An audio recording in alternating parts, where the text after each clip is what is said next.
Bonjour, je suis le professeur Perrine Goussot-Capmas, je suis chirurgien gynécologue et obstétricien à l'hôpital Bicêtre, enseignante à la faculté de médecine de l'Université Paris-Saclay et chercheuse à l'INSERM.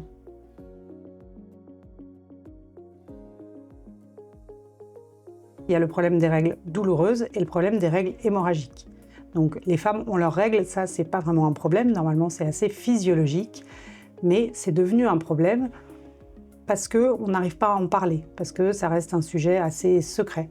Et donc, les femmes qui ont des douleurs au moment de leurs règles n'osent pas en parler et elles doivent aller au travail avec leurs douleurs, vivre avec leurs douleurs.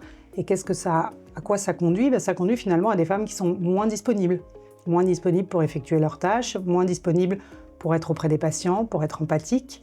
Et pour les règles hémorragiques, c'est un peu le même problème. On passe sa journée à se demander, mince, est-ce que c'est en train de déborder? Est-ce que je vais me retrouver avec la blouse tachée de sang ou le pyjama taché de sang? Est-ce que je vais me retrouver à laisser une tache de sang sur la chaise en me levant? Là, il faudrait que j'aille aux toilettes, mais j'ai pas le temps d'y aller. Comment ça marche dans une journée d'activité intense, dans des services comme les urgences, mais pas que, où on court un peu toute la journée? Cette problématique est vraiment présente. Le problème, il vient de très tôt finalement, c'est-à-dire que les règles, c'est quelque chose dont on ne parle pas. C'est quelque chose qui est sale. C'est quelque chose qui doit rester dans le quotidien des femmes, qui doit rester dans leur intimité et qui doit surtout pas venir sur la place publique. C'est vrai dans la vie civile et c'est vrai dans la vie professionnelle.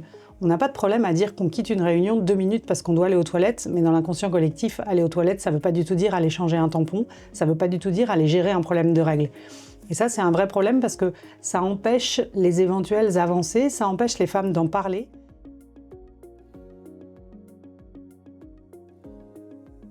Alors, qu'est-ce qui peut donner les règles hémorragiques? Ça, il y a beaucoup de causes aux règles hémorragiques. Ça peut être une pathologie de l'endomètre, comme un polype ou un endomètre qui est un peu épais. Ça peut être des pathologies du muscle de l'utérus, les fibromes, qui sont souvent assez connus, mais aussi l'adénomiose. L'adénomiose, c'est l'endométriose de l'utérus. C'est des pathologies qui ne sont pas graves, mais qui peuvent faire saigner beaucoup et qui doivent amener à consulter. Pour les règles douloureuses, il y a plusieurs causes. La première cause, c'est une cause fonctionnelle, c'est-à-dire qu'on a des règles douloureuses sans pathologie par ailleurs. C'est juste les règles qui sont douloureuses. Et dans ce cas-là, ça n'empêche pas de devoir les prendre en charge. L'autre grand pourvoyeur de règles douloureuses, c'est l'endométriose. Endométriose dont on parle beaucoup, mais c'est du coup très important de faire la différence entre endométriose et règles douloureuses. Toutes les règles douloureuses ne sont pas des endométrioses.